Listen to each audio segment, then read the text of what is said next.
Right కా bulletin details చూద్దాం. బండి సంజయ్కి సంబంధించిన బ్రేకింగ్ న్యూస్ చూస్తున్నాం. రాజకీయాలకు అతీతంగా కేంద్ర ప్రభుత్వం తెలంగాణకు నిధులు మంజూరు చేస్తుందని కేంద్ర మంత్రి బండి సంజయ్ అన్నారు. కాంగ్రెస్ పై కేంద్ర మంత్రి బండి సంజయ్ సంచలన వ్యాఖ్యలు చేశారు. ఇక ఏడాది నుంచి రైతు బంధు ఇవ్వకుండా రేవంత్ సర్కార్ కాలయాపన చేస్తుందని బండి సంజయ్ ఆరోపించారు. అధికారంలోకి వస్తే 15,000 రైతు భరోసా ద్వారా చెల్లిస్తామన్న కాంగ్రెస్ ఇప్పుడు ఎకరానికి 12,000 రూపాయలు ఇస్తామంటున్నారని దుయ్యబట్టారు.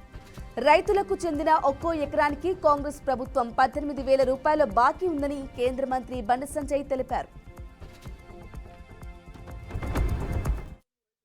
వాళ్ళ బోనస్ అందలేదు. 70 లక్షల మంది రైతులకు 18,000 రూపాయల చొప్పున ఇస్తాము అని మీరు ప్రకటించారా? ఎందుకంటే ఇప్పటికే దాదాపు 22 లక్షల మందికి రైతు భరోసా అందనే లేదు.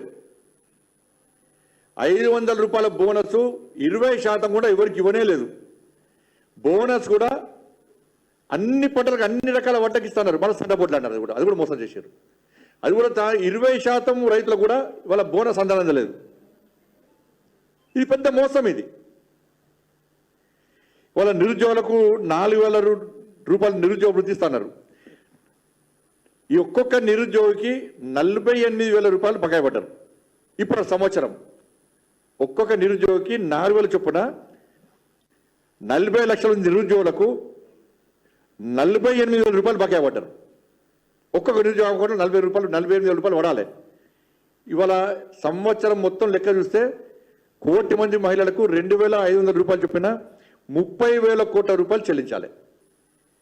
ఈ లెక్కన 60 నెలల ప్రతి నెల 10,000 కోట్ల రూపాయలు చొప్పున అప్పు చేస్తే 60 నెలల్లో 6 లక్షల కోట్ల రూపాయలకు పైగా అప్పు తీసుకొస్తారు.